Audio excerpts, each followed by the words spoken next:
Bueno, buenas tardes a toda nuestra comunidad de la Universidad Central de la carrera de Pedagogía en Historia y Ciencias Sociales. Hoy nos hemos reunido a hacer un conversatorio sobre las voces de las mujeres que tienen un enfoque de reflexión crítica.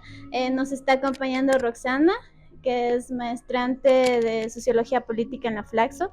Es una señorita activista y que realmente en muchos espacios académicos nos ha hecho repensar muchas cosas y es por eso que es necesario que esté aquí para seguir construyendo un enfoque diferente de lo que pensamos que es el Día de la Mujer. También tenemos a la profe Lady Morales, que es nuestra docente de la carrera y también nos ha ido incursionando y ayudando en muchos procesos en la Universidad Central. Y aquí tenemos a Yolanda, que es de la comunidad Sáchila, que siempre ha estado a favor y ha estado laborando por los derechos del pueblo de su comunidad. También tenemos a dos destacadas estudiantes de nuestra carrera en Pedagogía de la Historia y las Ciencias Sociales. Nos acompaña Marcela López y Fabiana Guevara, entonces es un verdadero honor tenerles aquí el día de hoy. Bueno, vamos a empezar con una pregunta que es en general para todas. ¿Qué significa ser mujer en el siglo XXI? ¿Quién quiere empezar? Ya, empecemos por la profe Ley.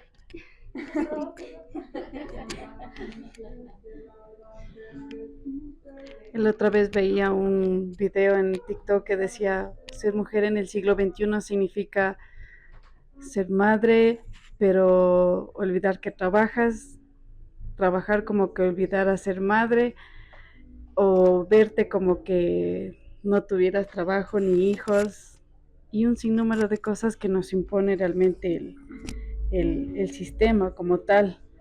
Pero respondiendo a la pregunta ya más a fondo, creo que deberíamos reconfigurar la línea de qué es ser mujer en el siglo XXI, entendiendo de que hace años atrás la mujer sí era, mejor dicho, buscaba una lucha y un cambio para fortalecer o mejorar los derechos que ahora los tenemos, que ahora necesitamos seguir exigiendo.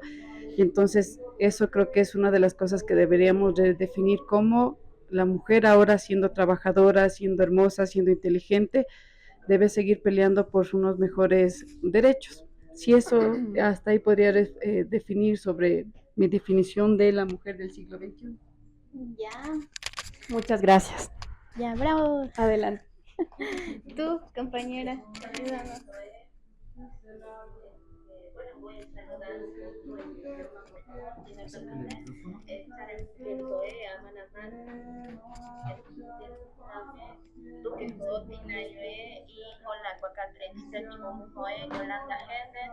Nacionalidad Sáchila Binechoyo. Muy buenas tardes. No sé si me escuchan, por favor. Sí, sí se le escucha. Muy buenas tardes, mi nombre es Yolanda Gende, pertenezco a la nacionalidad Sáchila, muy agradecida con los estudiantes de la Universidad Central por el espacio que me han brindado. Muchísimas gracias. Bueno, ser mujer en la cosmovisión indígena también habla un poco también en el pensamiento de las mujeres indígenas y también como mujer en general en el siglo XXI, pues es un momento primeramente como mujer, madre, esposa e hijos y también como lideresa que está nosotros el fortalecimiento de la mujer. Hablo siempre y recalco también de la mujer indígena porque muchas de las veces la mujer indígena ha sido oprimida. Hemos tenido la constante lucha de seguir adelante, pero en la actualidad aún nos falta estar a nivel de la igualdad, pero seguimos nosotros preparándonos y asimismo incentivándonos a más compañeras y en sí a la mujer en general, motivando a salir adelante, porque las mujeres somos capaces, las mujeres somos luchadoras, trabajadoras, somos mujeres también, nos encargamos de nuestros hogares. Entonces la mujer tiene esa visión de construir con sus ideas, aportaciones para el mejoramiento de nuestra nacionalidad y en sí en el ámbito en general. Muchísimas gracias. Muchísimas gracias, Yolanda. Vamos, vamos por favor, Marcela. Continuamos con Marcela. Bueno, en este punto considero que el rol que cumple la mujer en el siglo XXI está lleno de estereotipos. El estereotipo de cumplir una rutina, el de mantenerte eficaz, el de mantenerte fuerte, resiliente, pero a su vez también un poco dócil. Entonces creo que ese es un paradigma que hasta el día de hoy sigue y se sigue construyendo, que es algo que hemos visto en casa, que poco a poco tal vez nosotros ya desde esta perspectiva más crítica, más reflexiva, hemos ido rompiendo, pero sin embargo yo me atrevería a decir que nuestros padres esperan que sigamos construyendo esa visión de una mujer que, bueno, en este caso ya preparada tal vez en el ámbito académico, pero que todavía sigue este esquema también de ser ama de casa, de mantenerse en un hogar o de formar parte de este hogar, que, y como se menciona, la mujer es tan magnífica porque nosotros tenemos este poder de crear vida, pero aún así la mujer del siglo XXI todavía se sigue cuestionando si solo es eso o si es capaz de pensar. Y como mencionas, por estos estereotipos que nos han seguido y nos siguen inmiscuyéndose. Y bueno, considero que eso es algo que precisamente el tema o el punto de este conversatorio es eso, ver que la reflexión, la criticidad sobre todo y tener un pensamiento que nos lleve a, a trasladar esto, pues rompan totalmente estos esquemas y que la mujer del siglo XXI no se mantenga en lo que ya nos han dicho, sino en cómo nosotros lo estamos viviendo y cómo nosotros lo vamos a manifestar desde la academia, desde el no replicar, sino más bien pensar y tratar de llevar esto a otros ramales y aún me atrevo a decir en el ámbito de la docencia que nosotros tenemos pues la responsabilidad de que nuestros estudiantes vayan rompiendo totalmente estos estereotipos y adicional a eso tengan otras formas de pensar. Eso puedo acotar por el momento. Gracias. Muchas gracias. Con ustedes, Marcela. Continuamos con Fabi. Vamos así en este orden. Ahí, ya.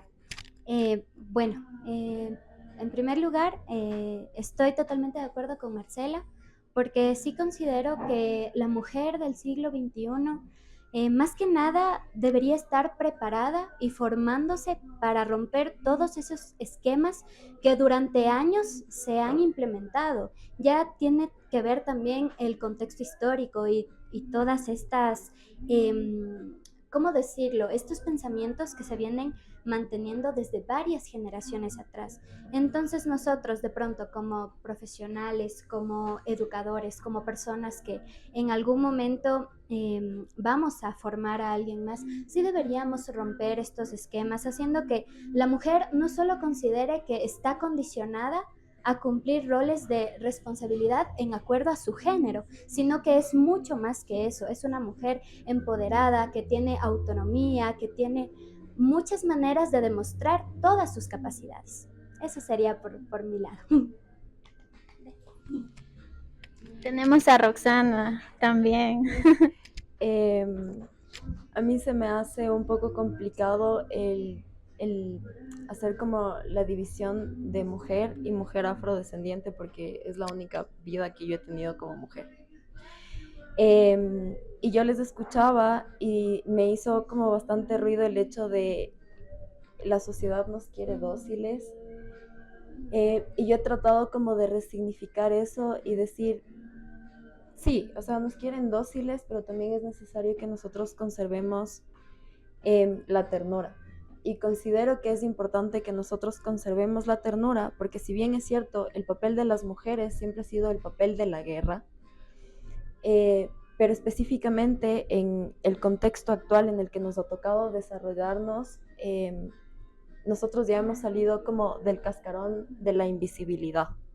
Entonces, cuando rompes este cascarón, ya eres una persona visible, ya tienes que luchar por tus derechos, por tus obligaciones también, porque cuando luchas por tus obligaciones, estás cambiando de alguna manera o estás cambiando este tejido social. Entonces, no sé si cambia tanto nuestro papel en la sociedad o ha cambiado la sociedad viendo nuestro papel. Porque claro, ahora nosotros ya firmamos, ahora nosotras ya firmamos nuestros cuadros con nuestros nombres, ahora nosotras ya escribimos nuestros textos diciendo que nosotras los escribimos, ahora nosotras tal vez ya no esperemos al 100% del sistema judicial, pero ya nos grabamos con una cámara y decimos, tal persona violentó mis derechos. Entonces, y retomando el hecho de que siempre hemos estado en la guerra, nosotros siempre hemos estado luchando por ser visibles y tal vez ahora se nos invisibiliza de otra forma, ya un poco más drástica, pero siempre hemos estado en este papel, siempre hemos estado como intentando tomar las esferas que nos pertenecen, porque gracias a nosotros existen los médicos, gracias a nosotras existen los abogados, gracias a nosotros existe el estudio de las lenguas. Así que eso, yo creo que el rol de la mujer en el siglo XXI ha venido siendo el rol que hemos sostenido durante todo este tiempo, solo que ahora la sociedad está regresando a ver y ahora somos nosotros quienes de alguna manera estamos tomando el control, porque ya encontramos países en donde somos presidentas, las organizaciones de lucha son generadas siempre y siempre lo han sido, generadas desde las mujeres, entonces eso. La profe Lady. Muchas gracias, Roxana. Perdón, solo una acotación. A ver, ser mujer en el siglo XXI, lo que le trataba de mostrar antes en el video es como nosotros tenemos que batirnos con un sinnúmero de cosas, seas estudiante universitaria, estudiante en el bachillerato, seas madre, trabajadora, etcétera. Tenemos que asumir un sinnúmero de roles como tal. Pero la realidad en el siglo XXI significa que las mujeres seguimos ganando en un promedio un 20% menos que los hombres a nivel global, que en Latinoamérica el 54% de las mujeres trabajadoras estamos en la informalidad. Más de 81,000 mujeres fueron asesinadas a nivel mundial. Y entonces cuando les planteaba el tema de necesitamos redefinir el papel, no de ser mujeres, sino el redefinir el concepto que tienen hasta cuando celebramos este día, porque dicen celebrar, ¿no? Cuando en realidad hay que explicar que el día de hoy se lo estableció porque se recuerda la lucha que emprendió la mujer trabajadora por sus derechos, por las cosas que nos debe el mundo, ¿no es cierto?, la sociedad. No digo los hombres porque aquí yo soy una de las que comparto que esta pelea por un nuevo mundo lo hacemos hombres y mujeres, que es real, ¿no es cierto?, que nosotros por vivir en este sistema sí tenemos mayores probabilidades de que nos hagan daño y entre otros elementos, pero creo que redefinir ese papel es, como les decía, pelear y irnos por estas desigualdades que existen, ¿no es cierto?, ideológicamente, que es algo de las cosas que necesitamos seguir peleando en la mente, en las formas de crianzas, en el trato hacia las niñas, hacia los hombres, ¿no es cierto?, en las formas de crianza de los propios niños, y entender de que todos tenemos el derecho a la vida en las mismas condiciones, de forma equitativa, no igualitaria como tanto es el debate. Eso quería añadir, disculpe. Es bueno saber las perspectivas de diferentes mujeres en lo que realmente se puede especificar qué significa ser mujer en el 2021. Realmente a mí como estudiante universitaria, yo lucho mucho en la academia porque yo reflexiono cosas que a veces mis docentes me dan en pastillita, pero yo siempre cuestiono más, pregunto más, digo, ¿y por qué? ¿Y cómo así? Y a veces siento que la academia, desde el enfoque de las mujeres, le falta mucho, porque cuando hablamos, en mi caso, hablamos del marxismo, hablamos de diferentes cosas, yo digo, bien, él pensó hasta donde pudo, pero se han venido desarrollando otro tipo de problemáticas, ¿no? Como el hecho de que él no pensó, por ejemplo, él decía que las mujeres, que el trabajo doméstico no era considerado un trabajo porque no era una mercancía. Entonces yo creo que si nos mantenemos siempre desde un enfoque muy académico, entonces creo que hay que reflexionar más. Hay un libro que se llama, que hace como la reflexión de las cartas de Marx, que en donde nos habla incluso que las mujeres afrodescendientes y negras han sostenido el mundo en sí, y que esa reflexión no se la ha hecho. porque desde cuando habían los hombres, las mujeres violadas, que las mujeres eran parte como que de este mercado de del comercio transatlántico, que ellas estaban presentes ahí. Esas luchas todavía no se las ha pensado y no se las entiende en la academia, porque yo no soy una mujer negra, pero yo lucho desde este lado que no se lo ha reflexionado, porque tengo muchas amigas negras, porque tengo familiares afrodescendientes y negros. Entonces, esa, por ejemplo, es mi lucha desde acá, y creo que la academia tiene que repensarlo más, porque cuando yo hablo en aula siento que aún esa parte no se la ha interiorizado, solo leemos a hombres, ¿sí? Entonces yo digo, ¿por qué siempre tengo que leer a hombres? O sea, ¿por qué no leo a mujeres afrodescendientes, a mujeres indígenas? ¿Qué pensaron ellas en ese tiempo? Entonces creo que hay que reflexionar mucho también, porque hay lucha en las calles, hay lucha académica, hay lucha de libros, hay lucha de lectura, y también esas son las luchas que tenemos las mujeres. Por supuesto. En lo que estabas diciendo, te escucho. Yo creo que la lucha que se da en el campo, en las calles, es todas las luchas. Uh-huh. O sea, no podemos separar la realpolitik de la política legislativa. Uh-huh. Lastimosamente llamamos realpolitik a lo que estamos haciendo en las calles con nuestra gente, pero legislativamente es lo que tal vez menos les interesa. Y un dato que yo siempre quiero, mi pasatiempo es quemar el mundo. Problematizar. Lo que a mí, o lo que yo siempre quiero repensar es el hecho de, cuando estamos leyendo a hombres, estamos leyendo solamente hombres. Porque cuando vemos los cuadros de Picasso, estamos viendo los cuadros de su amante. Y también existen muchos textos, y es importante poner esto sí sobre la mesa, y es el hecho de que para que yo, como Roxana, pueda escribir acerca de la negritud, tengo que ir al valle del Chota, hablar con la gente que está viviendo en el valle para poder entender lo que estas personas están viviendo, y desde ahí, de alguna manera, poder escribirlo, para abrir las puertas para que estas personas puedan escribir sus realidades después. Entonces, sí es cierto que a Marx se le olvidó escribir no solo sobre las mujeres, no solo sobre las personas afrodescendientes, pero aquí estamos ahora nosotras. Y también han existido muchas mujeres que han recopilado sus textos y los han escrito, y estoy muy, muy, muy segura que hay textos que él también recopiló de mujeres. Entonces creo que es importante como también el repensarnos a quién estamos leyendo. Yo tengo una lucha eterna con Marx. Yo también. Les tengo que decir, porque claro, todo el mundo me dice que es la lucha de clases, y yo les digo no, es la esclavización. Y no estoy hablando de una esclavización afrodescendiente, porque ya existía esclavización.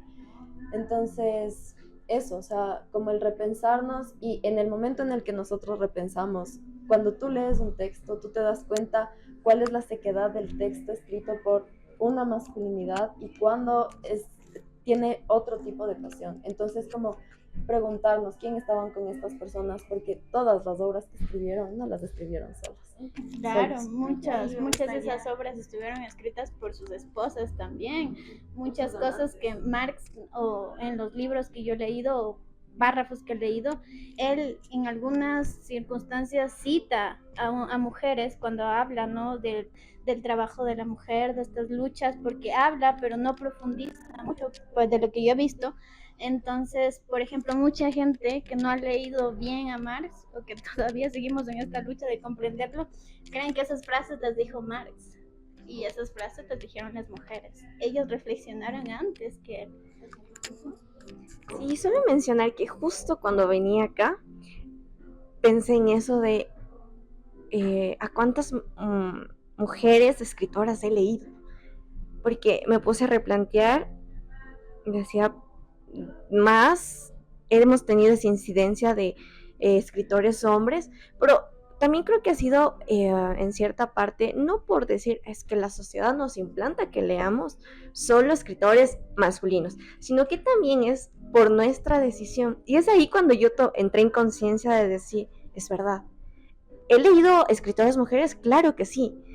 Y ahí es cuando justo lo que mencionabas, las diferencias que hay, con la ternura que puede escribir una mujer y con no lo diría como que con la frialdad de un hombre, sino que tienen como que una visión diferente.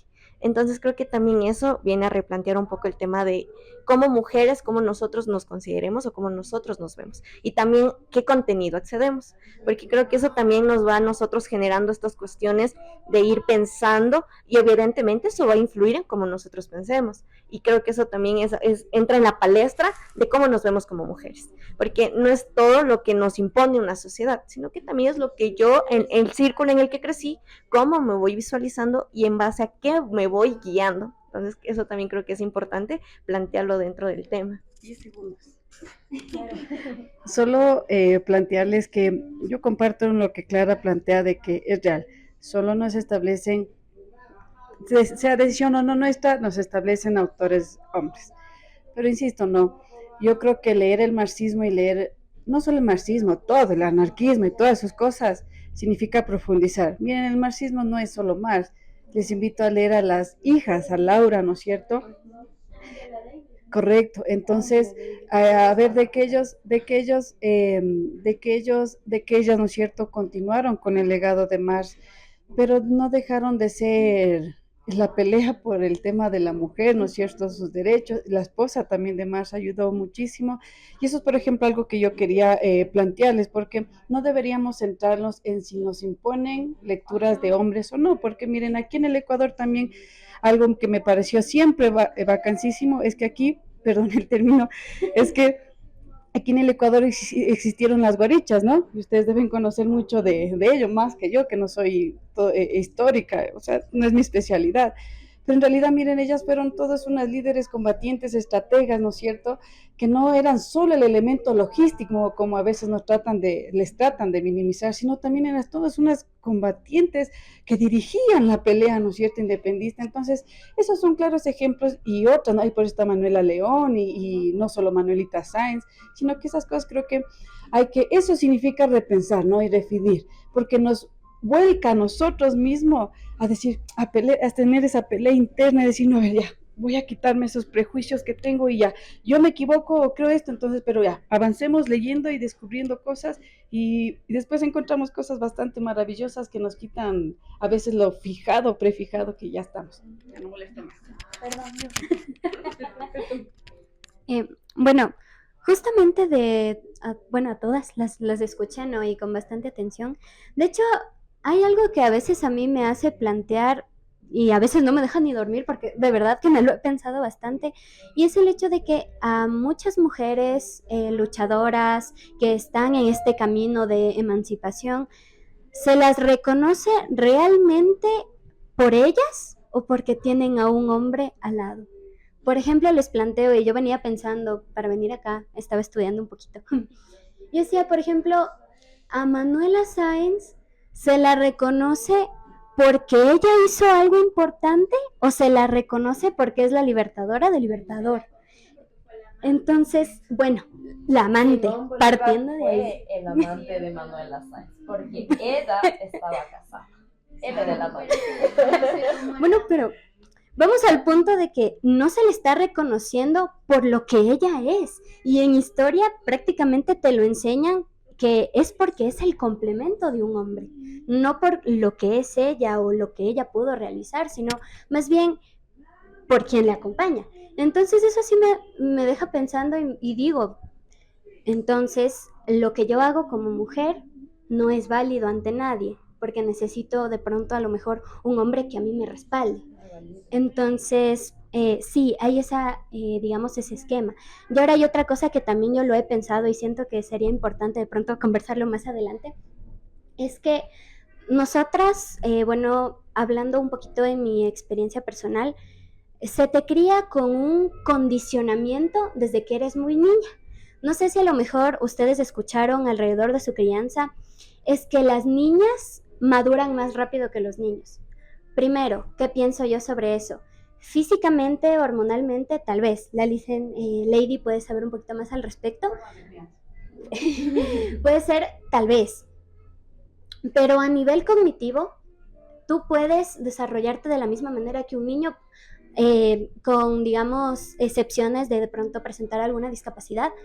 Pero esa frase que te dicen a ti de que tú maduras más rápido que los hombres es simplemente para decir que no, tú no maduras por eso, sino que a ti te exigen tanto y te ponen tantos condicionamientos y tienen tantas expectativas en las mujeres antes que en los hombres, y es por esa razón que se puede ver un tipo de madurez en las mujeres, porque por ejemplo digo yo, si un hombre cuando es niñito lo ven que de pronto está jugando fútbol, mamitas ecuatorianas, ¿qué te dicen a ti?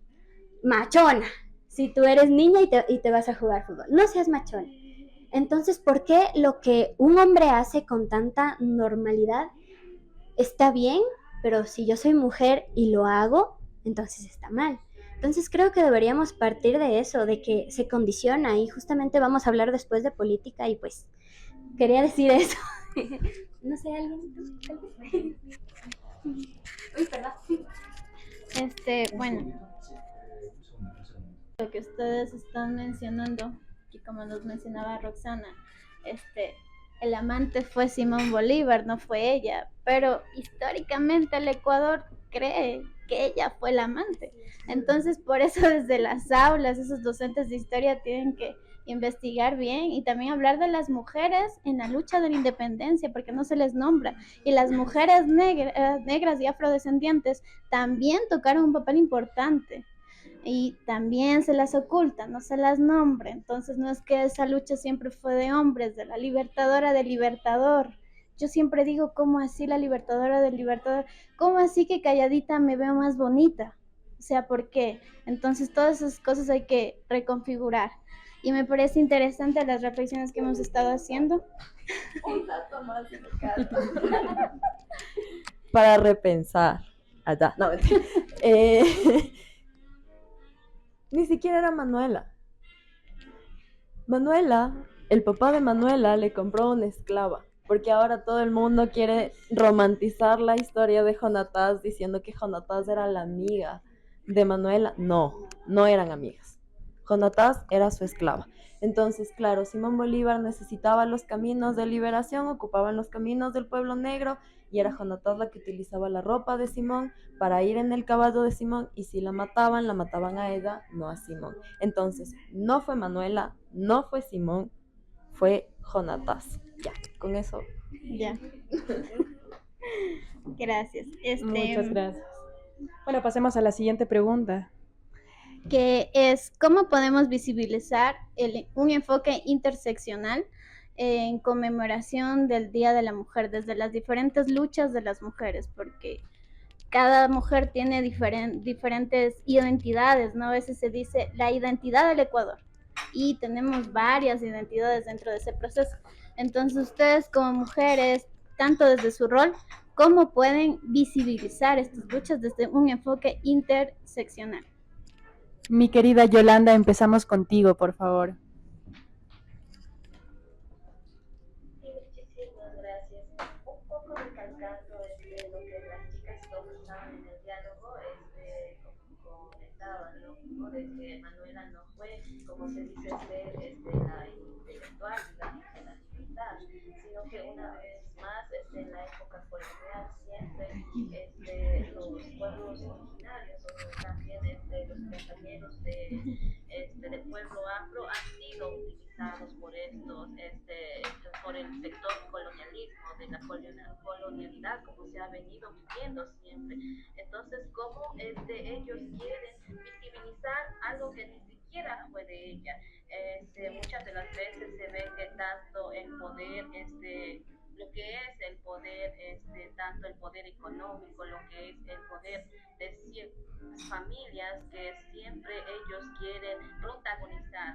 Entonces, un poco enfocándome en ese tema y argumentando un poco con lo que expresaba la compañera también, y asimismo se ha venido, digamos, en los pueblos originarios o como decíamos, nos han denominado indígenas, cuando en realidad somos pueblos originarios que pertenecemos, que tenemos nuestras propias, nuestro propio idioma, nuestros costumbres ancestrales que nosotros estamos rescatando o que nosotros estamos fortaleciendo, aunque sí hablo desde mi nacionalidad un poco para dar a conocer con la nueva época de la tecnología también y con en esta actualidad, digamos, es un poco preocupante, pero a la vez también es bueno, digamos, un poco hablar de la tecnología, de la modernización, porque ya que esto hace que en las nacionalidades inciden mucho. ¿De qué forma inciden nuestros jóvenes áchilas, nuestros niños, ya como que adoptan otras culturas ajenas, que eso hace que desplazan nuestras propias culturas, nuestra vestimenta, e incluso hablo de mi nacionalidad, los jóvenes tienen vergüenza de hablar en nuestro idioma materno, de pronto darles a conocer que mi idioma es el Tzafki, que significa Tza es verdadero y Fiki es palabra, entonces traducido al castellano es verdadera palabra. Entonces para nosotros quienes somos líderes también, quienes pertenecemos a nuestra propia nacionalidad, nos preocupa bastante, porque ya que una nacionalidad o un pueblo sin su idioma ya no es, digamos, porque vamos perdiendo nuestra esencia cultural. De igual manera tenemos también un poco comentando para que se den cuenta también cómo es la realidad de los pueblos originarios y cómo es la realidad también de los compañeros que viven dentro de las ciudades. Entonces son realidades muy diferentes a la que nosotros, tanto como mujer indígena, tanto como mujeres en general, como digo, vamos luchando, vamos nosotros cada día queriendo e incentivando, digamos, cambiar. Como decíamos también, ¿no? Como mujer es muy importante también conocer, el aprender, estudiar, porque si nosotros estamos así solo en la casa o en el campo, dedicarnos solo a la actividad agrícola, y así nosotros no podemos avanzar, no podemos tener ese conocimiento en cómo nosotros poder ayudar a nuestros hermanos y a nuestros compañeros. Entonces, es muy importante nosotros como mujeres seguir adelante, de mujer en mujer apoyarnos para nosotros, a nuestros jóvenes también, tanto mujeres, incentivar y como digo, que se den cuenta que las mujeres ya no estamos solo para estar en casa o como anteriormente se decía que las mujeres solo están como para cuidar hijos o para dedicarse al hogar, no, la mujer se debe empoderarse, tenemos esa capacidad, tenemos ese conocimiento de nosotros, salir adelante, de progresar y de expresar y de dar a conocer nuestros propios criterios y así en sí fortalecer, como digo nuevamente, en diferentes ámbitos sociales. Muchísimas gracias, Yolanda.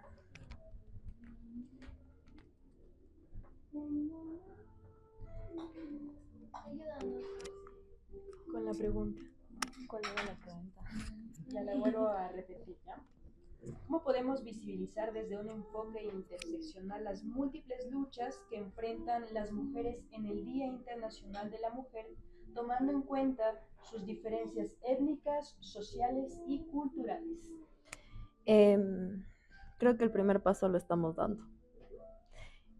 Yo recuerdo como la primera vez que tuve un conversatorio casa afuera, o sea, con personas que no eran afro, y el ambiente era como bastante hostil. En Flaxo, con los chicos y las chicas de voz afro, hicimos un conversatorio el anterior año por el Día de la Mujer, pero era un conversatorio dirigido a personas afrodescendientes.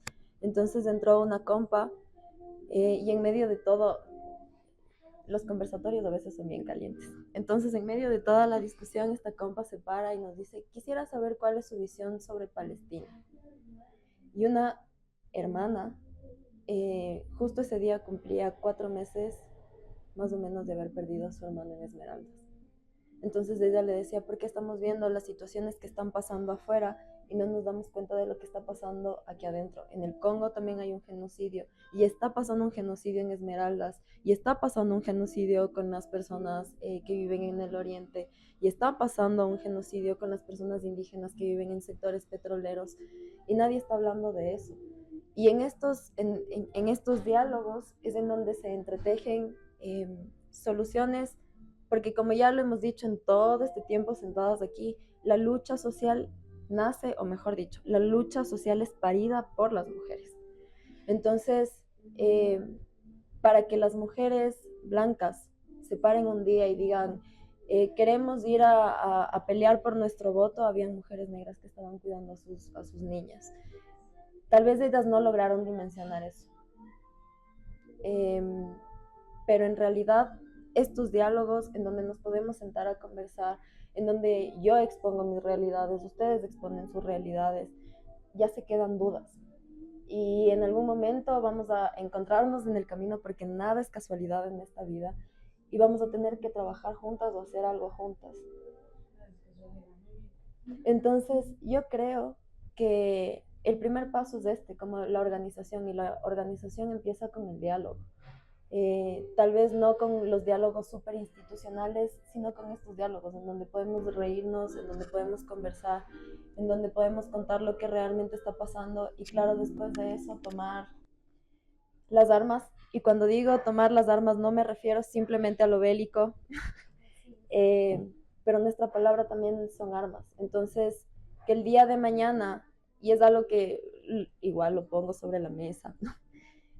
Si el día de mañana vuelven a desaparecer 4 niños afrodescendientes otra vez, tendrían que salir todas las madres del Ecuador, sin importar de qué nacionalidad son, a gritar con el resto de mujeres negras que estábamos llorando. Yo no soy madre y estaba llorando por los hijos de mis hermanas negras. Y les prometo que si el día de mañana pasa esto con niños indígenas, yo voy a salir, porque entiendo el dolor que está pasando.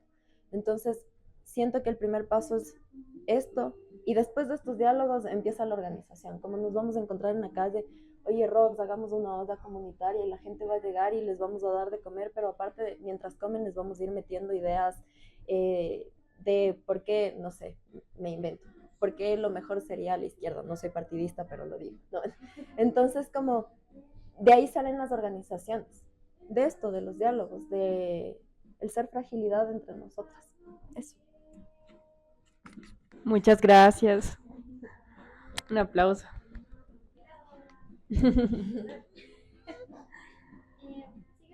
Sigamos con las preguntas. Gracias. ¿La misma pregunta? La misma. Bueno, no sé, de pronto por ahí alguien que esté viendo esto, tal vez hasta me fune. Pero bueno, aquí estamos. No estamos para agradarle a nadie, estamos para ser libres de decir lo que creamos conveniente. Por ejemplo, a nosotros en filosofía se nos acusa mucho de los lanzapiedras, los que se van a pelear, los que están ahí en los movimientos. Y de hecho, te cuento que nos llaman así. Pero justamente por alzar la voz, por ser consciente de que están vulnerando tus derechos, de que te están minimizando, no solo por el hecho, digamos, en general de ser mujer, sino una persona. Eres parte de la sociedad, primero por ser una persona. Obviamente el hecho de ser mujer sí da ese aspecto de el empoderamiento, la búsqueda de tu autonomía, de que no consideren que tú simplemente tienes a lo mejor una cara bonita y es lo único que tú tienes para poder sobresalir en cuanto a la sociedad. Y justamente lo que se planteaba en la pregunta es el hecho de en qué momento nosotros visualizamos estas cosas. Lastimosamente es el diario vivir de una mujer, porque te encuentras con estas problemáticas todo el tiempo. En la calle, cuando tú sales, incluso tú no estás con esa tranquilidad de que, bueno, al menos a mí me pasa que, bueno, yo quiero usar una falda o un vestido y yo puedo usar lo que yo quiera, pero las personas en general, porque no puedo decir solo los hombres, en general las personas, entendamos bien eso, te van a decir algo a ti. Y tú estás en ese diario vivir, en tu cotidianidad, con miedo a qué? A que te secuestren, a que te asalten, a que cometan a alguna agresión sexual contigo, o incluso en mínimas cosas, a lo mejor tú vas con toda la tranquilidad a la universidad, incluso justamente para ser un agente de cambio. Eso es lo que se busca, en que las mujeres entiendan que pueden superarse, pueden ir mucho más allá de lo que esperan muchas personas que mantienen un pensamiento tradicional en esta sociedad. Y cuando tú vas a la universidad, incluso es muy lamentable escuchar que tus propios profesores te estén diciendo a ti o traten de sexualizarte por el hecho de que tú eres mujer. Entonces, se presenta en la cotidianidad, o a lo mejor tú te vas a un trabajo y existe la brecha salarial, la violencia de género, incluso, por ejemplo, algo que sí realmente les quería mencionar es que, en mi opinión, yo considero que sí se ha visto una mejoría en que las mujeres se presentan de pronto en un cargo de liderazgo, pero no como se espera, porque se ve a muy pocas mujeres entablando esta participación activa, este liderazgo en cuanto a la sociedad. Y sinceramente yo creo que es más por la manera en la que ven las cosas, en la manera en que de pronto se han forjado estos pensamientos, de pronto en los muchachos, en las nuevas generaciones. Porque, por ejemplo, yo pienso que no hemos tenido una presidenta en el Ecuador porque en los votantes que nosotros tenemos en nuestro país influye más el pensamiento de que las mujeres no tienen mano dura, las mujeres no están capaces de tomar una decisión en cuanto a algo tan importante como es el puesto de una presidencia, como ustedes sabrán. Entonces se va más a ese hecho de que no se cambia ese pensamiento y lastimosamente, aunque no se quiera, digo, no todos los hombres son de la misma manera, eso aclaremos también, ¿no? Es la persona en sí, que no puedes estar tú en esa paz, en esa tranquilidad de realizar bastantes cosas, de vivir en tu cotidianidad, porque se puede presentar esto. Y bueno, eso pienso yo. ¿Quién diga? Gracias. Me repite la pregunta, por favor.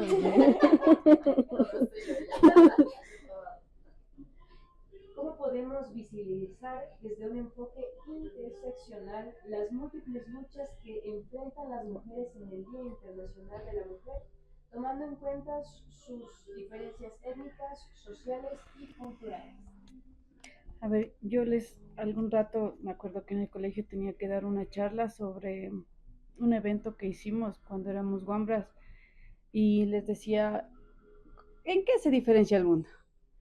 ¿En abuelitos, en jóvenes, en adultos o en indígenas, afrodescendientes, mestizos, ricos o pobres? Y entonces los guambras se ponían a pensar. Y luego había, no, a ver, uno es afrodescendiente, hay afrodescendientes pobres y hay afrodescendientes ricos, ¿no es cierto? Hay mujeres que son presidentas, pero no por ser mujeres han hecho cosas buenas, por el contrario, realmente han hecho atrocidades, ¿no? Entonces, yo planteaba este elemento porque, insisto, a pesar de que, bueno, posiblemente no van a compartir esto conmigo, pero insisto que la pelea del mundo es una lucha de clases continua y en donde en un momento no todos vamos a compartir las mismas ideas, ¿no? Y en el caso de la mujer, porque hay vertientes en el feminismo, ¿no? Que hay unos radicales, las mujeres contra los hombres, y ahí realmente el sistema capitalista también se encarga de hacer teorías que distraen a la gente para que no esté pensando en lo fundamental. Pero de todo esto lo que quería plantear es de que llegará un momento determinado y cómo se visualiza, ¿no? El papel de la mujer es eso, donde, a ver, independientemente de nuestra nacionalidad, independientemente de aquí voy a pecar, o sea, seamos hombres o mujeres, seamos adolescentes o seamos adultos, todos vamos a unirnos y aportar por un cambio que realmente necesitamos. insisto, no podremos coincidir en el elementos como alguien decía, tú no eres partidaria, otro sí es partidario, el otro, bueno.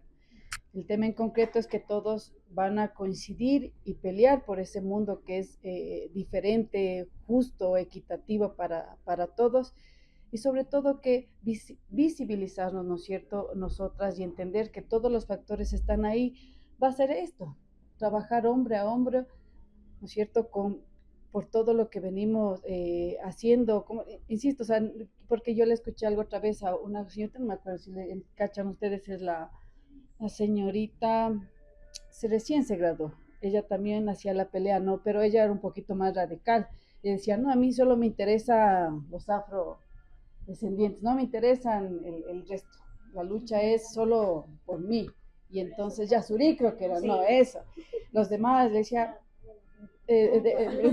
deberías entender, le digo que estás de acuerdo, ¿no? Porque entonces la cosa sería, yo voy a pelear solo por los míos, vamos, los mestizos, únanse conmigo y avancemos, es una entender de que es una pelea de a todos nos están explotando y todos deberíamos cambiar y es una forma también de entender todos los factores que influyen para visualizar las luchas que nosotros estamos emprendiendo, así como también estos pequeños ejemplos de acción. A mí me gustó mucho esto, cuando en mis tiempos, cuando éramos jóvenes, no nos grabábamos, pero igual nos hacíamos unos debates del fructas, aquí entre los jóvenes. No había la tecnología, pero era chévere porque igual decía, no, y te muestro, yo tengo aquí el libro de no sé quién, y era terrible esos debates. Luego una copita y luego ya estaban felices. Eso nomás. Perdón, mi Marcelita. Gracias, Somos personas, pero ¿qué somos nosotros? Mujeres. Entonces es más allá de que si es indígena, si es mestiza, si es afrodescendiente. Es importante, sí, pero es una unión de mujeres. Exacto, y justo yo, frente a eso tengo dos posturas. Yo considero que la visibilización en sí es general. Si bien es cierto, a las mujeres nos deben tal vez un poco más, es precisamente porque hemos estado tras la palestra de esto. Pese a que nosotros hemos sido las primeras que hemos estado al frente de cualquier situación, en general. Siempre ha sido la mujer quien ha tomado la batuta. Pero yo no lo dividiría. Y digo, ¿por qué no lo dividiría? Es porque considero que la mujer afro, la mujer indígena, la mujer mestiza, incluso entre las etnias y los pueblos, me atrevería a decir que hablamos desde nuestro privilegio. Y creo que eso también genera que haya una división de todo. Porque no se puede, y comparto lo que justo mencionaba la profe Lady, no se puede jalar para un solo lado. Entiendo que hayan personas que tengan el criterio de, es que ahora me toca a mí, porque fueron invisibilizados muchos años, mucho más que años, siglos. Y eso hace que tengan esa línea de pensamiento, que está totalmente válida. Yo soy muy partidaria de el que nosotros tenemos que, mientras más conozcamos, mientras más nos adentremos y palpemos de esa realidad, vamos a poder generar un criterio. Salvo, caso contrario, no, porque mi realidad es muy distinta a la realidad de una mujer afrodescendiente. Yo como mestiza, en muchas ocasiones, yo me juzgo a mí misma. ¿En qué sentido? No como mujer, sino más bien desde el tema general, en el que los mestizos no tenemos costumbres y tradiciones propias. Yo como mestiza, en muchas ocasiones digo, ¿qué tenemos? Yo admiro mucho a los afrodescendientes, a los indígenas, y que se enorgullezcan de lo que son y de lo que tienen, de que tengan una lengua propia en la que se puedan expresar y sobre todo que solo ellos entiendan. Y nosotros no. Yo como mestiza, yo pues digo, yo no soy ni de aquí ni de allá, yo no sé de dónde soy. Yo sigo tratando de descubrir de dónde soy, mis orígenes. Tengo mi mamá, que ella posiblemente tiene orígenes indígenas. Yo he tratado de apegarme a esos orígenes porque, como digo, nosotros no tenemos como esa oportunidad de saber cuáles son mis orígenes. Entonces, esa visibilización que digo siempre va a partir desde cómo nosotros primero nos identifiquemos. Y ya después, cómo nosotros nos vamos uniendo a la lucha total y a la lucha constante, sobre todo, de todos nuestros derechos, porque esto es algo que en general, como ya se decía, ya somos iguales. Porque ante la Constitución del Ecuador del 2008, todos tenemos los mismos derechos y obligaciones. Ahora, que si estos derechos y obligaciones se llegan a cumplir, es ahí donde entra el punto de debate y donde entra sobre todo la equidad. Y sobre todo considero que el punto de la visibilización, insisto en esto, va desde nosotros mismos. Cómo nosotros nos vamos visibilizando al mundo y de a poco cómo nos vamos conformando en grupos y poco a poco en una colectividad, que sobre todo llegue a sumar, más no a restar, porque aquí también entra el rol en donde la mujer, hemos tenido mandatarias mujeres, sí, que no han hecho un buen rol y por causa de esto nos encasillan y decir, no, es que una mujer no es capaz de hacer esto, cuando las mujeres somos capaces de pensar 3 veces más que cualquier otra persona. Exacto, sobrepensamos mucho. Entonces también considero que esa situación es algo que se debe tomar en cuenta y se debe considerar. Y eso es lo que aportaría en cuestión a esta pregunta. 5 segundos. Y eso solo, y no niego porque es real que, rápidamente, en este mundo, siendo objetivos, es real que ser mujer, ser afrodescendiente, sí es prevalencia para que realmente es más compleja la situación, que ser mujer y ser mestiza, que ser mujer y ser indígena. Eso no lo niego, eso es real, ¿no es cierto? Pero aún así, insisto, ya, jalemos todos para una sola cosa. Perdón. Me encanta.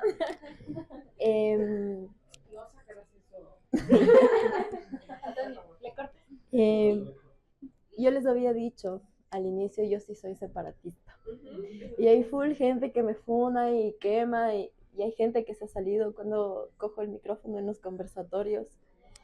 Y yo siempre digo, mi diálogo es para las personas afrodescendientes.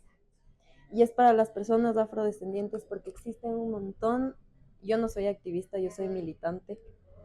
Existen un montón de activistas que están haciendo contenido o están haciendo conversatorios para educar a la gente mestiza. Pero no hay gente, o sea, no, sí hay gente, obvio, hay un montón de organizaciones. Pero claro, existimos otras personas a las que nos interesa trabajar casa adentro. Y me parece importante como empezar con esto y lo de separatista, porque mientras las mujeres blancas estaban luchando por obtener el derecho al voto, las mujeres negras les estaban cuidando sus guaguas y ellas decidieron, o sea, antes ya había la decisión, no me vayan a malinterpretar, pero decidieron levantar de alguna forma más la voz cuando los hombres negros obtuvieron el voto. Aquí hago paréntesis, yo no soy feminista, no soy mujerista, no soy hembrista, yo soy una mujer negra que lucha, una obrera por los derechos de las mujeres y de cualquier mujer. Ahora, yo les había dicho que soy panafricanista. El panafricanismo es una ideología política, un pensamiento filosófico político que habla de la liberación del pueblo negro, pero nosotros creemos que cuando tú liberes al pueblo negro, vas a liberar al resto de pueblos que han sido oprimidos. ¿Por qué? En Estados Unidos, cuando se quería delimitar a qué barrios se les podía dar un préstamo o se les podía vender una casa, hicieron una línea roja en el mapa y esa línea roja encerraba a las personas afrodescendientes dentro de, y a todas las personas blancas que vivían en estos guetos, en estos espacios, tampoco les daban el crédito porque vivían en estos espacios. Entonces, en Esmeraldas hay gente mestiza, hay gente de pueblos y nacionalidades que son personas que viven en extrema pobreza, pero viven en extrema pobreza porque viven en un sector afrodescendiente. Las personas blanco-mestizas o blancas que se visten ancho y son perseguidas por la policía y huelen a marihuana, son perseguidas porque la marihuana era una planta ancestral africana y porque la ropa ancha representa una tribu urbana afrodescendiente. Entonces, desde ahí, si nosotros nos ponemos a ver el orden de criminalización, después el perfilamiento racial y la necropolítica, que fue un término generado por una persona afrodescendiente, porque nosotros sabemos lo que es la necropolítica. Cuando tú pones todo esto en la mesa, no puedes distinguir. O sea, yo entiendo completamente, y tal vez aquí haya como una ruptura, y yo entiendo completamente todo lo que ustedes me dicen, pero como decía la profe, sí existe una diferencia muy grande entre ser una mujer afrodescendiente e incluso ser una mujer indígena. Empezando por el hecho de que cuando se terminó la esclavización, las personas indígenas tuvieron tierras gracias a un tratado, les dieron, y las personas afrodescendientes tuvieron tierras, entre comillas, gracias al concordato. O sea, ni siquiera nos daban tierras. Desde ahí, nuestras luchas no son iguales. O sea, yo voy a luchar y voy a gritar por sus guaguas, pero en diciembre se vio que ustedes no luchan por nuestros guaguas. Entonces, eso. Y otra cosa que también me pareció como importante, se me fue la idea. Igual iba como en este aspecto del estar como... No es el hecho de que nosotros nos alejemos o no queramos, pero es que si yo como mujer negra no hablo por las mujeres negras, les doy mi cabeza, que aquí en esta mesa, tal vez alguien que haya tenido una sensibilidad o ha vivido algún acto cercano a la afrodescendencia hubiese puesto el hecho de las mujeres negras. De ahí no. Y entonces, por eso digo, nuestras luchas no son iguales porque no estamos luchando por lo mismo. Yo no puedo decirme feminista porque dentro del feminismo, dentro de muchas olas del feminismo, se ve como esta rivalidad con lo masculino, y el día de mañana yo puedo parir un niño. Y aparte de todo eso, mi compañero puede ser un hombre, hablando de mí como mujer cisgénero. Y aparte de todo esto, nosotras somos las que estamos pariendo, en el caso de las mujeres, la mano de obra barata, y en el caso de las mujeres negras, seguimos pariendo la mano de obra gratis. Así que es importante poner como esto y entender que sí existen luchas. No voy a decir que son más importantes porque no existe una lucha más importante, pero sí lo que decía al inicio, existen luchas que tienen que ser, que tienen que tener un punto de partida y entender. O sea, si es que hay un caso o hay casos de mujeres afrodescendientes alzando su voz, vamos a tener que entender que van a ser 20, 30, 200 personas en un país de cuántos, 18 millones de personas. Aproximadamente. Entonces, todas estas cosas es importante como ponerlas sobre la mesa, entenderlo. No es el hecho de que nosotros queramos alejarnos de, pero si yo no hablo por las mujeres negras, nadie va a hablar por las mujeres negras. Y es súper triste. Y claro, yo digo, sí, estos diálogos a nosotros nos ayudan como mujeres. Yo he tenido compas que han sido feministas y que cuando les he dicho, ay, sí, es que a nosotros nos maltratan, me han respondido con, es que ustedes aguantan más. Entonces, ¿de qué lucha estamos hablando? Bueno, creo que se nos acabó el tiempo. Y justamente es eso, que esas palabras las escuchamos de mujeres, las escuchamos de nuestras cercanas.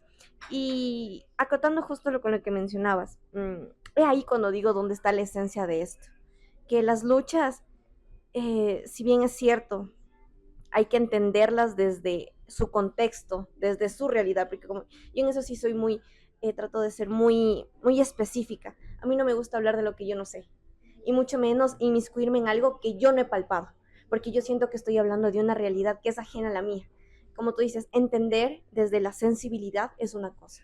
Ya tratar de ahondar en eso, pues siempre con todo el respeto que se puede hacer, que creo que es lo que más debería primar, y aún más si hablamos en tema de mujeres, que como tú lo dices, tú como mujer tal vez no te sientas representada, y es así, porque en muchas ocasiones, yo como siempre digo, y siempre me voy a mantener en que por lo general siempre hablamos desde nuestro privilegio, y eso también está mal, porque si nosotros seguimos diciendo y más bien difundiendo esa idea, y aún más que dentro de este conversatorio, seguimos ahondando en lo mismo y no vamos a llegar a un punto en donde lleguemos a crear esta unión de ideas, y que es el propósito precisamente de compartir.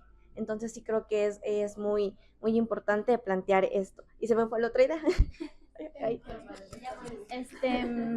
Aquí viendo los temas de conversaciones, me parece súper importante lo que la profe Lady dijo, porque yo siempre en aula lo estoy molestando. No es lo mismo ser una mujer negra o afrodescendiente. ¿Por qué digo esto? A veces mis compañeros creen que yo tomo este papel de lucha porque yo soy una mujer negra o afrodescendiente. No lo soy, pero soy madre de una niña afrodescendiente. Entonces entiendo la lucha porque es durísimo cuando tu hija de 3 años viene y te dice, ¿por qué tú eres blanca y mi papá es negro? Yo quiero ser blanca, no quiero ser negra. Entonces desde ahí tu cerebro ya se construye que tú tienes una lucha encima por ser, porque tienes que también sostener a esa niña. Entonces es por eso que yo digo, las luchas no son diferentes, no son iguales, son súper diferentes. Es hablar de las luchas de las mujeres negras y creo que la academia debe entenderlo porque no se entiende todavía. Y creo que es importante que todas comprendamos, empaticemos con estas luchas, como nos dice Roxana. ¿Quiénes de ustedes estaban en la marcha que hicieron ellas, tu grupo, como el de la voz afro, el cambio ese? ¿Quiénes de ustedes estaban ahí? Ya, pero hay que unirse al pueblo negro también en estas luchas, porque cuando no estamos ahí, se piensa de que no nos importa. ¿Ya? No separarnos, no. ¿Ya? Entonces hay que ir también allá, no pensar de que toda es la lucha de clases y si no es lucha así, no voy. También vamos, apoyemos a las mujeres negras porque es importante, porque siguen matando niños negros y el Estado hace como si nada. Creo que es importante. Me mencionas de tu niña, ¿no? A mí sí me deja mucho pensando, yo digo, llegan al punto de que en las escuelas, llegan al punto de que en las escuelas, para que tu niña llegara a ese punto de cuestionarse, es porque actualmente se viven muchas cosas que en lo personal a mí me parecen ridículas y cero fundamentadas. Por ejemplo, el simple hecho, y una vez tuvimos un incidente sobre eso en la clase de Ladies and Lady, el humor negro. Hablemos justamente de eso. Se me eriza la piel. Sí, me imagino que sí, porque, a ver, hubo un momento que yo me acuerdo, no sé si de pronto ustedes pudieron palpar, pero desde mi realidad, más o menos como por el 2020, todas las personas querían blanquearse la piel, todos querían ser blanquitos y yo me cuestioné y decía, ¿pero por qué? Y es porque consideraban que las personas blanquitas se veían más atractivas, tenían mejores oportunidades. Entonces, llegar a ese punto en que tú quieras cambiar hasta tu manera, en cómo tú te identificas, en la manera de pronto de cómo tú te ves físicamente, es un problema que primero es grave, pierdes tu identidad y pierdes tus raíces. Y segundo, es que normalizan tanto eso ahora las personas de decir, no, es que bueno, pasa, sucede y acontece que tienen mejores oportunidades las personas que son blanquitas, digamos, es lo que yo he escuchado. Es algo real, o sea, no es algo que se estén inventando, pero tampoco les da el derecho a hacer de menos a las otras personas que tienen diferentes identidades, digamos, culturales o propias, o incluso por su tono de piel. Y para que tu niña llegara a ese punto es porque están normalizando eso en aula y es algo que se debería cambiar. Y muchos estudiantes de la carrera dicen el racismo no existe. Y a mí me frena el cerebro durísimo porque digo, no se ha comprendido aún y esto hay que trabajarlo duro desde la academia. Porque el otro día conversando con un compañero me decía, racismo no hay discriminación. Hay racismo y hay discriminación. El otro día un profesor en aula decía, yo recibí racismo, un hombre mestizo. Dijo, yo recibí racismo porque estaba en un grupo de fútbol donde todos eran negros. Y yo me levanté, eso no es racismo, eso es discriminación. Y todo el curso decía, no, eso es racismo. Entonces digo, el camino es duro, pero desde aquí, desde estos diálogos y conversaciones, tenemos que seguir analizando y haciendo pie en aula para que se desaprenda estas conceptualizaciones que tanto daño nos hacen. Ahora, yo quiero igual como... Ay, ¿qué? Aquí está. Conversando entrando en el tema, el racismo racismo sí existe, la discriminación sí existe, ajá, eso no podemos decir que ya se ha terminado, no, ajá, sí, eso sigue todavía. También un poco ampliando el tema de que del tema de que la mujer, como yo les dije y vuelvo y recalco nuevamente, sí existe para la mujer indígena o para el pueblo afro, es mucho más el tema de la falta de oportunidades. Nosotras, digamos, no es que nos menospreciemos, pero con las compañeras mestizas, la mujer indígena o la mujer afro tiene menos oportunidades. ¿Por qué? Porque siempre cuando nos quieren, cuando uno, hablando de espacios laborales, ajá, en temas de la inclusión del trabajo, muchas de las veces, porque somos indígenas, no nos quieren dar esa oportunidad, ese espacio, entonces la mujer indígena o la mujer afro tiene menos oportunidades. En eso sí, no es que de pronto digamos porque lo digo yo por ser indígena, no, no es así. Lo he desde el punto de nuestra propia nacionalidad, que asimismo he visto desde otros compañeros que pertenecen a pueblos y nacionalidades indígenas, que la oportunidad es mucho menos, ajá, comparado con las compañeras mestizas. Y de igual manera, como les comentaba, en cuanto al racismo, pues no se ha acabado y sí es que uno mismo ha presenciado eso, porque cuando los hijos estudian o cuando estudian hacia afuera, digamos, porque la educación también siempre inciden bastante. Eh, yo hablo por mis hijas visten nuestra vestimenta que es de nuestra cultura, de la nacionalidad sáchila, y asimismo como le digo, hay otros compañeros también que se visten así mismo, pero ya sienten vergüenza, porque le digo, hablo un poco en general, porque desde dónde viene el racismo y cómo viene también hacia la mujer. Ajá, porque por eso le comentaba que para la cultura o para las nacionalidades y pueblos indígenas el racismo es mucho más aún. Entonces, cuando están afuera, los mismos compañeros a veces se burlan, a veces dicen por qué tú te pintas o por qué, por ejemplo, nuestros niños, nuestros chicos se pintan el cabello, es parte de nuestra cultura. Ajá, no sé si de pronto conocen, ajá, la nacionalidad sáchila, los chicos, los hombres, se pinta el peinado característico, es con achote. Y entonces dicen, ¿por qué tú te pintas? Entonces ellos dicen, es parte de nuestra cultura. Y dicen, a veces, perdón el término, pero se burlan diciendo que son cabeza de fósforo. Entonces son términos que a ellos les va hiriendo internamente y a veces ellos preguntan por qué nos dicen eso, porque si nosotros es algo que nosotros originalmente tenemos. Entonces son cosas que desde ahí van haciendo como que pensar, digamos, en por qué ellos dejan el amor hacia su propia cultura, porque ellos se sienten menospreciados o está el tema de la discriminación. Y asimismo, en cuanto a la mujer en sí en general, todos tenemos un mismo pensamiento, el querer que la mujer seamos incluidas en diferentes espacios públicos, en que nuestros derechos sean respetados, en que nosotros entre todas unamos fuerza para seguir adelante, porque en sí, como digo, pero siempre existirá esa diferencia en que las mujeres afro, las mujeres indígenas, las mujeres montubias, siempre existirá un poco más el tema de que las oportunidades son mucho menos. Ajá. Eso les quería contar un poco. Gracias.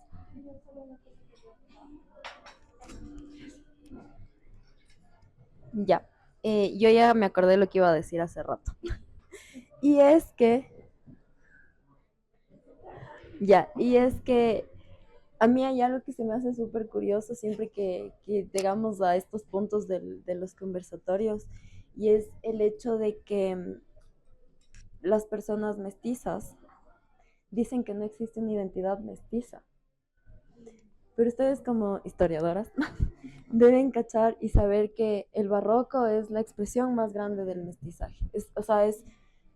Puede ser, a ver, puede ser que exista una connotación tal vez negativa, porque claro, o sea, todo lo que el barroco significaba, ¿no? Como el tratar de ocultar lo, lo,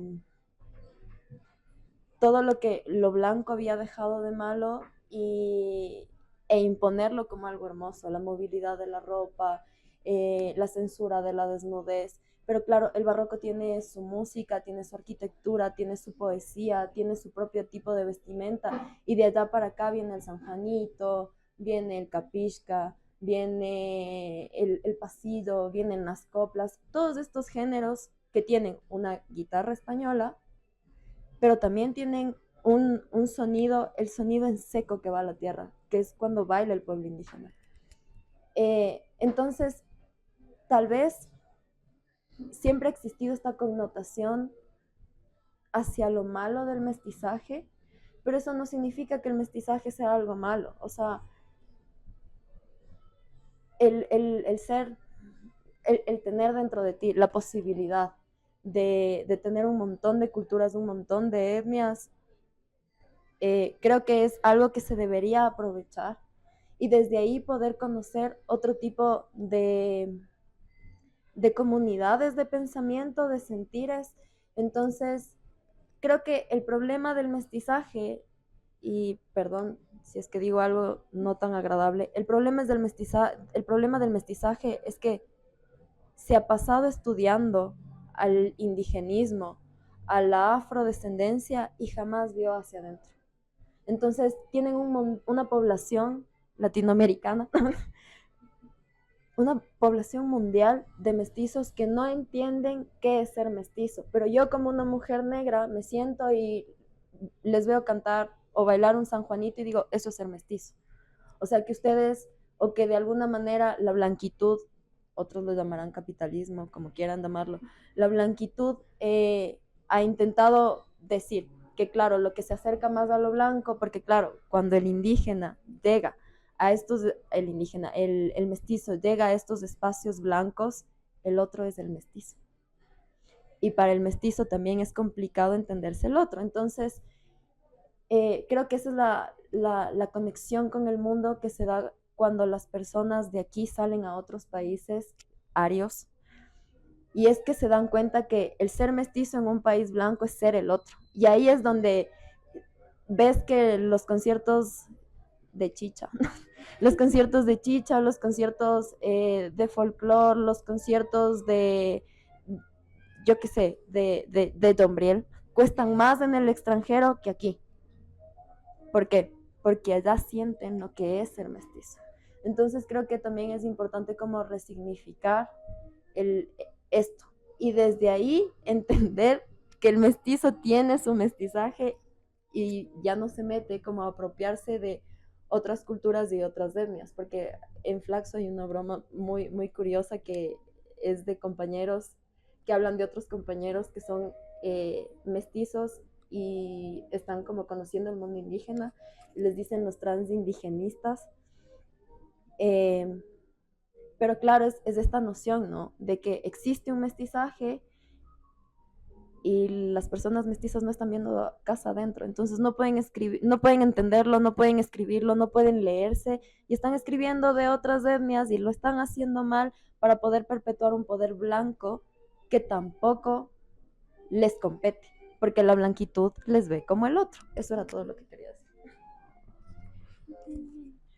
Perdón, aquí capaz me disculpo me disculpo por la ignorancia, pero solo invitarles, ¿no? A que, ¿quién nos enseña el color piel del lápiz? ¿Dónde nos enseñan eso? En la escuela, ¿verdad? Los modos de crianza y todo eso, ¿no? Hay un montón de cosas. Y recuerden que todas esas instituciones, hasta la familia como institución, es, no había escuchado, ahora ya me voy a meter temas de blanquismo o capitalismo, pero bueno, el tema es que quieran o no viven en ese modo de producción, por lo menos aquí en el Ecuador y a nivel mundial, el imperialismo, queramos o no. Entonces, esas ideas siguen siendo transmitidas y reproducidas por la vía institucional, ¿no? Entonces, a ver, ¿qué quiero decir? Si eso sigue pasando en las escuelas, en la educación y en cualquier otra cosa, en las redes, medios de comunicación y otros elementos, lo único que trataba de hacer notar es que nosotros no debemos reproducir eso. O sea, y porque a la práctica es como que nos dividen aún más las cosas. Insistir en de que no es un problema de no mirar al otro o no mirar las cosas objetivas o no mirarnos nosotros mismos, no. No me voy a meter en en el tema de los mestizos y así, solo de mirar, ¿no? Como les decía, las cosas de forma más grande, ¿no? O de forma esférica, no sé cómo mirar el todo y, y, y buscar, ¿no? Si esas cosas nos dividen porque nos enseñan desde el inicio, no las reproduzcamos, buscamos, miremos otras formas, porque miren, yo no sabía, por ejemplo, eso de ti, Clara, pero tú eres un claro ejemplo de que no necesito yo ser afrodescendiente para sentir lo que está sintiendo mi hija o mis compañeros cuando yo estaba en la escuelita. Entonces, creo que es un elemento que les decía de que solo es un elemento de profundizar lo que leemos, ¿no? Y darle una alternativa colectiva al trabajo, si es real, sin quitar la individualidad o la identidad de cada uno de nosotros. Eso nomás. Muchísimas gracias por las diferentes perspectivas de cada una de ustedes. Es muy importante tener en cuenta que si nosotros discutimos desde diferentes ejes, no vamos a lograr la unidad que de verdad se requiere para esto, para comprender y luchar con un sistema que realmente te quiere oprimido, te quiere sin que tú estés actuando. Entonces, yo creo que esta lucha es de todas. Es una unidad que nosotras como mujeres, desde diferentes nacionalidades, etnias, debemos hacerla en conjunto para que sea posible y de manera global. Entonces, ¿qué les parece si vamos a la siguiente pregunta? A ver. Como mujeres y teniendo en cuenta la perspectiva universitaria desde sus diversas identidades y contextos sociales, ¿cómo están impulsando los movimientos sociales? ¿Cómo son los movimientos sociales más inclusivos y cómo nos van a representar en la actualidad?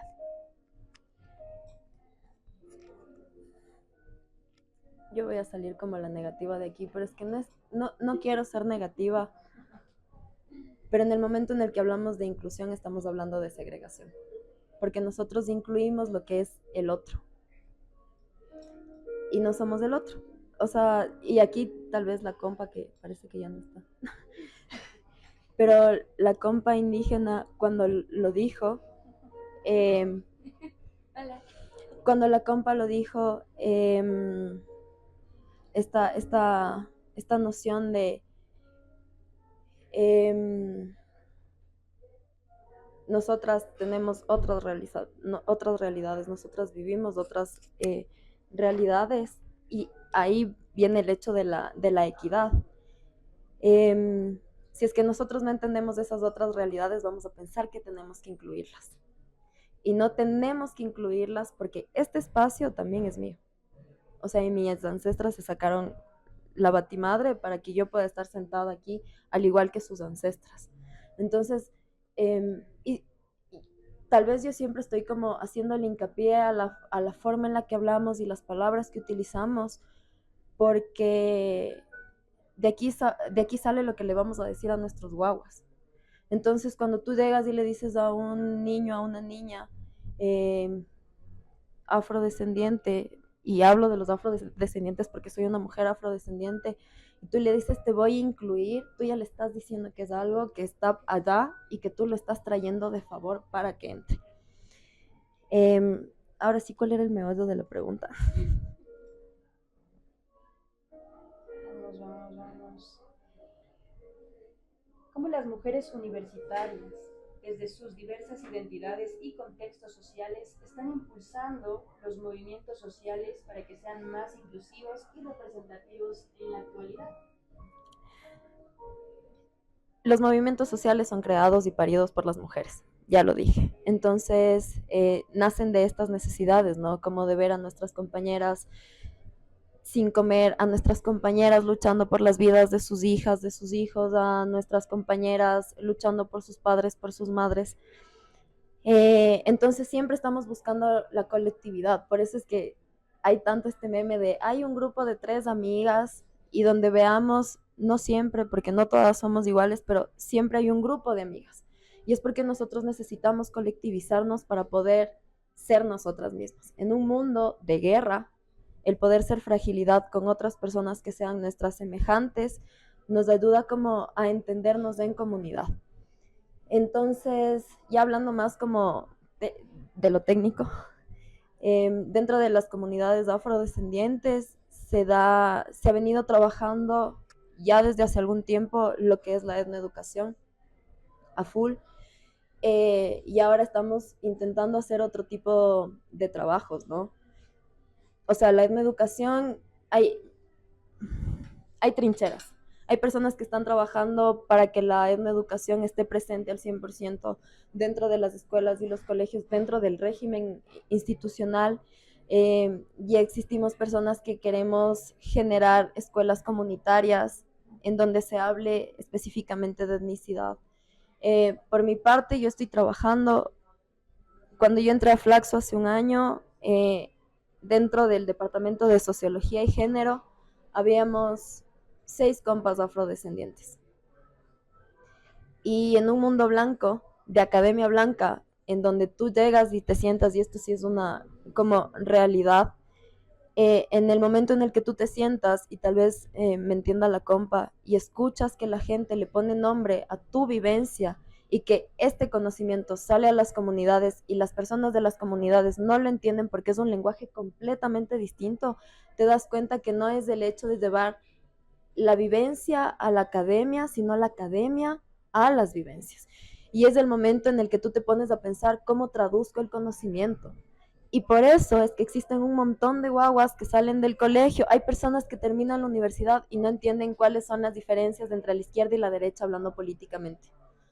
Porque no existe este régimen y claro, al Estado tampoco le conviene que nosotros sepamos sobre cultura universal, sobre política, sobre economía.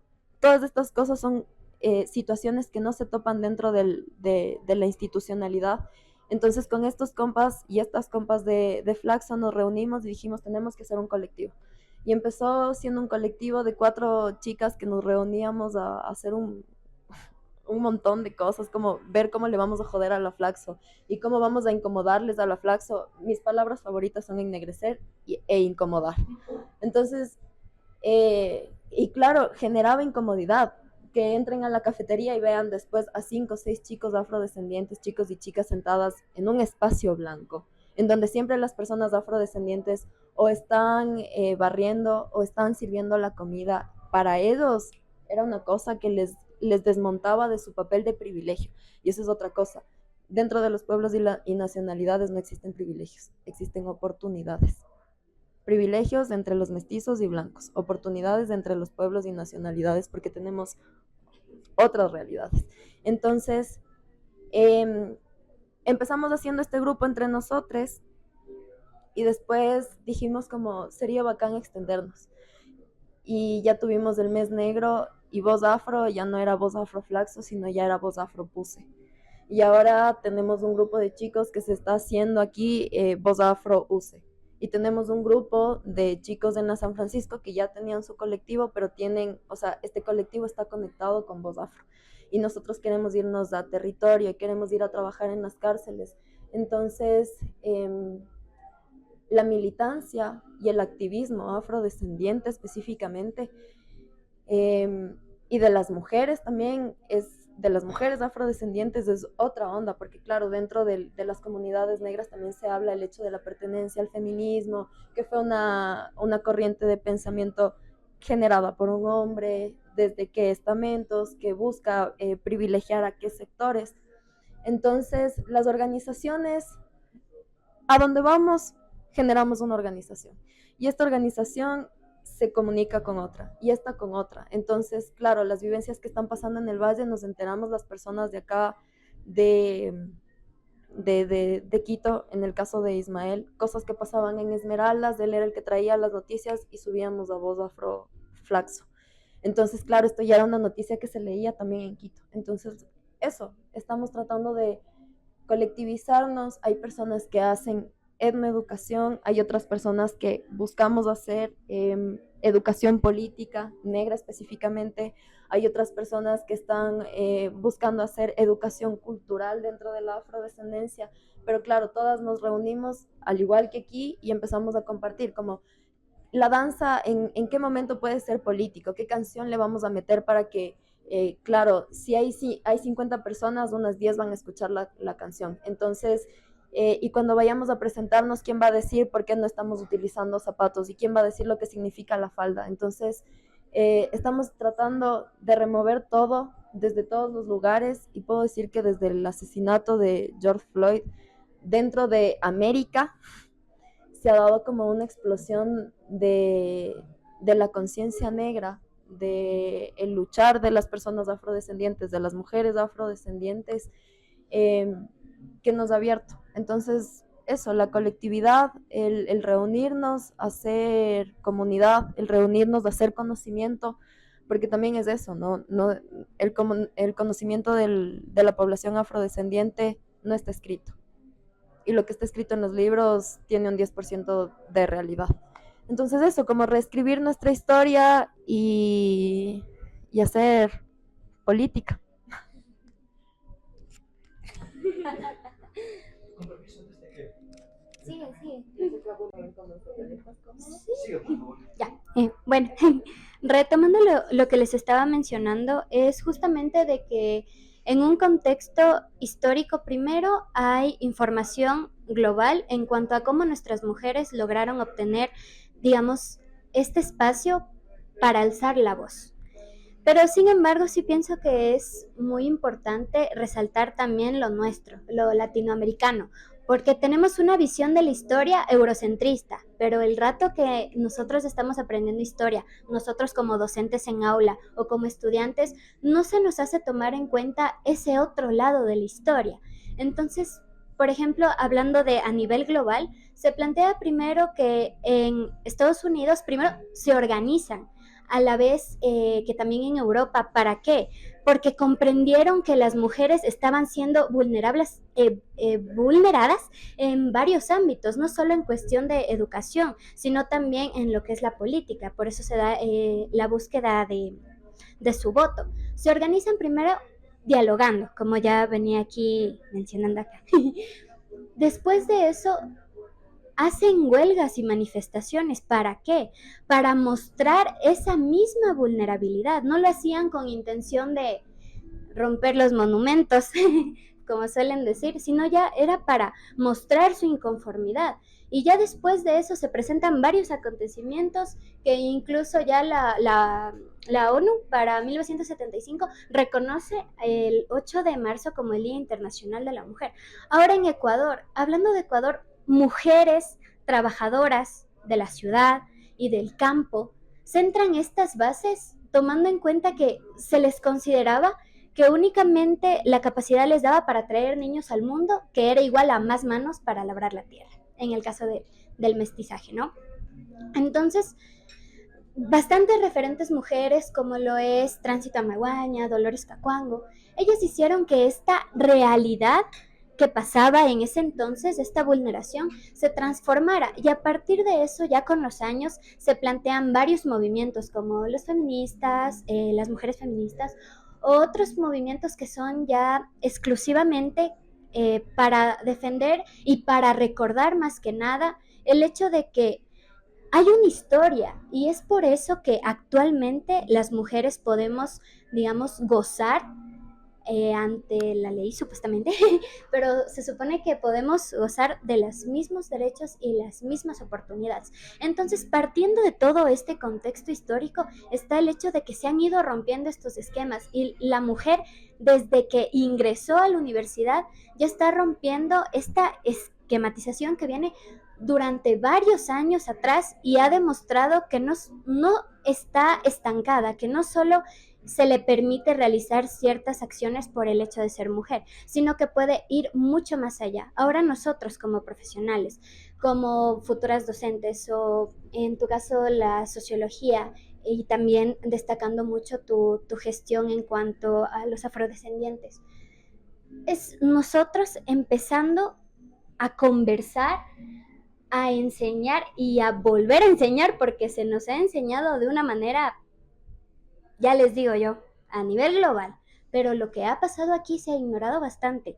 Y desde ese punto, desde esa visión, nosotros vamos a seguir haciendo movimientos para transformar esta ideología que se mantiene desde varios años atrás. Eso. Me hiciste 2 preguntas, al último hiciste otra, entonces, ¿cuál contesto, mija? A ver, vamos con esta pregunta. ¿Cómo las mujeres, bueno, en este caso desde una perspectiva universitaria, desde sus diversas identidades y contextos sociales, están impulsando movimientos sociales más inclusivos y representativos en la actualidad? ¿Cómo? La universidad siempre ha sido un ente donde hay lucha política e ideológica, ¿no? Que bueno que la universidad es la mata para hacer no solo ciencia e investigación, sino donde hay esa pelea ideológica que siempre debería haber.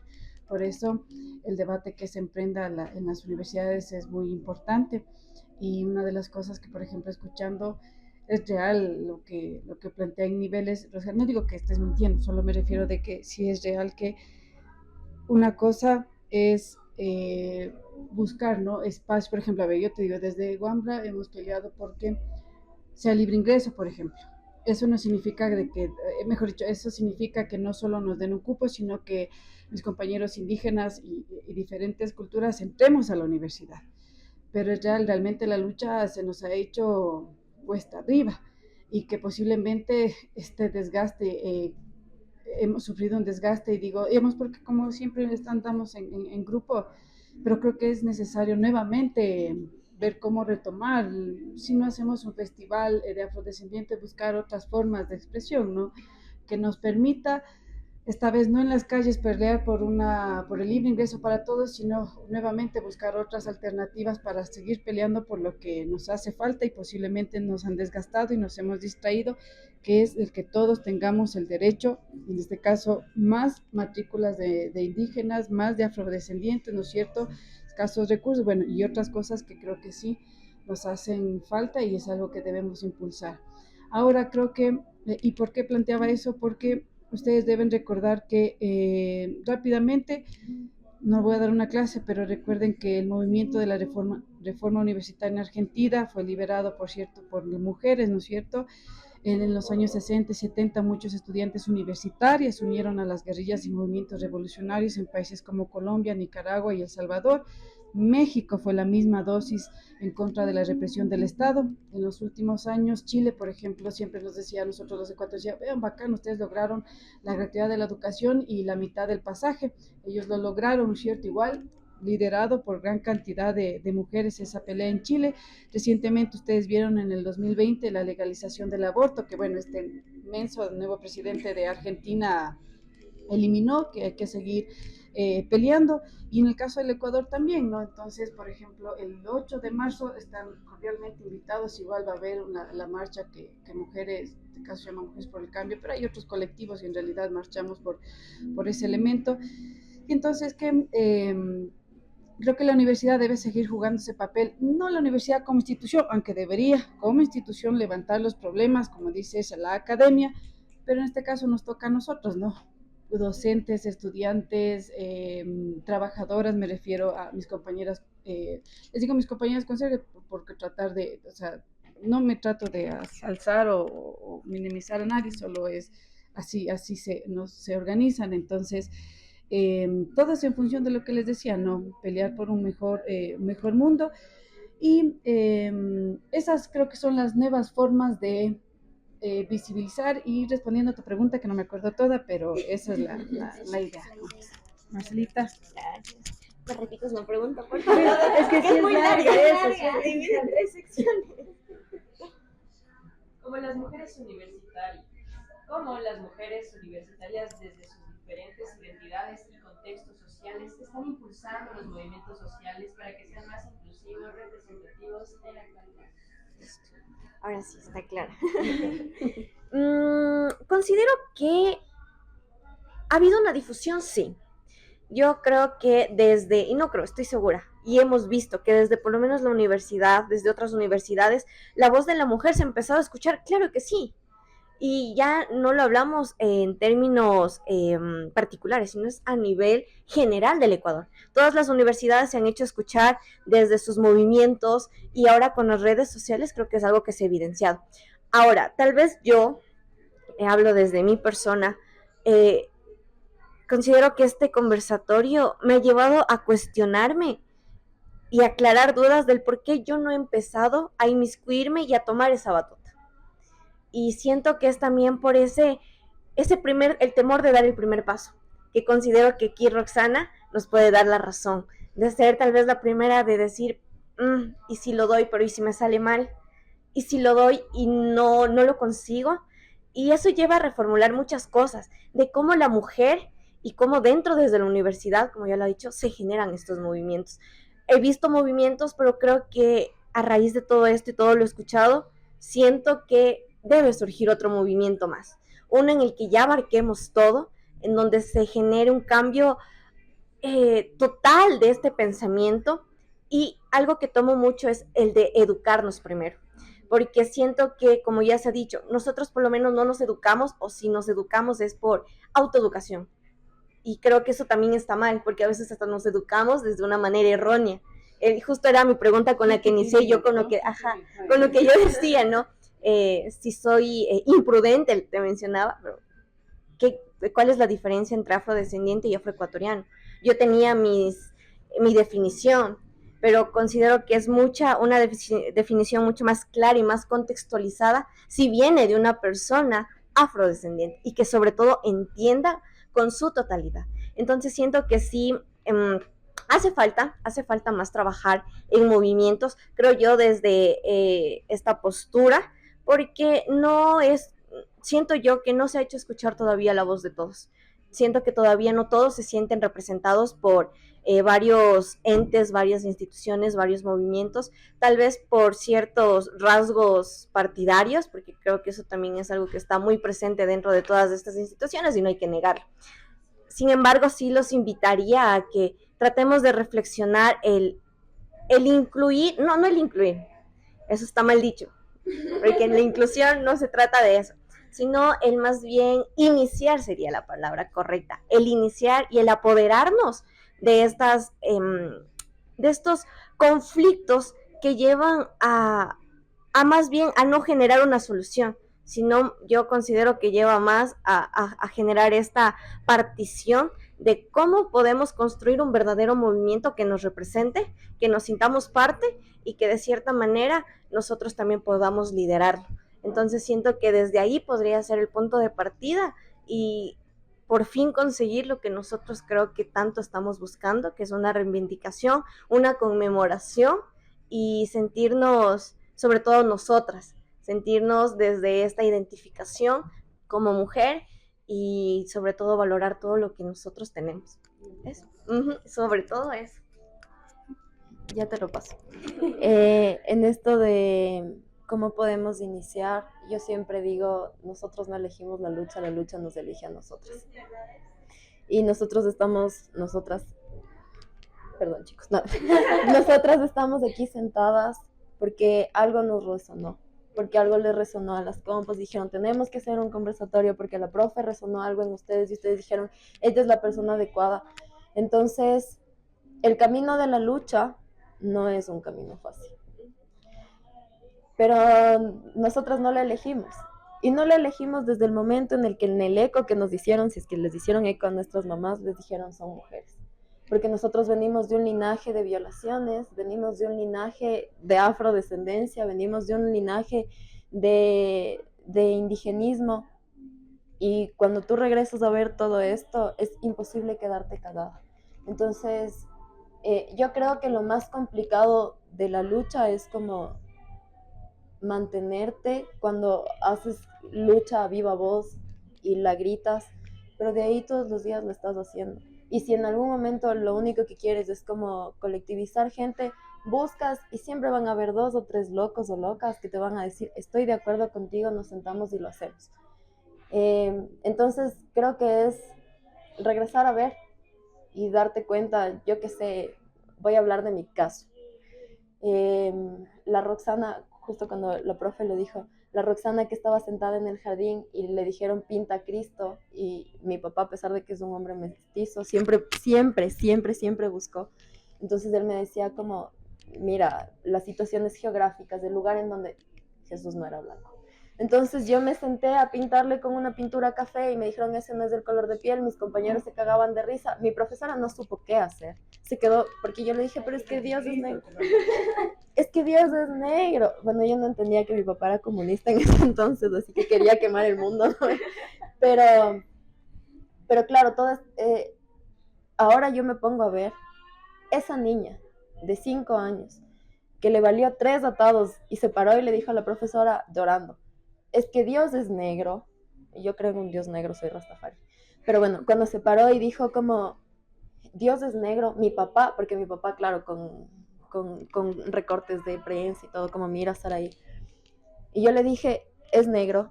En ese momento ya estaba haciendo lucha y yo no lo sabía.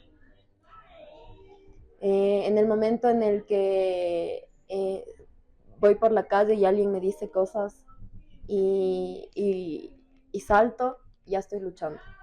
En el momento en el que a la niña, cuando estaba pequeña, la abusaron y se paró y fue a su casa y dijo todo está bien y decidió seguir, en ese momento estaba luchando. Tal vez no lo estaba gritando, pero ya lo estaba haciendo. Entonces la lucha no nos escoge nosotros, no escogemos la lucha nos escoge a nosotras, y creo que es simplemente cuestión de entenderla. Yo un día me levanté soñando a una persona que no conocía diciéndome, no te puedes quedar callada, y este es tu don. Y yo puedo decir al día de hoy, a veces me hace gracioso cuando se dice esta dinámica de, claro, las mujeres fueron hechas para parir, porque yo no he maternado, pero siempre digo, mi lucha es por las personas que vienen detrás de mí, por tu hija, sin haberla conocido.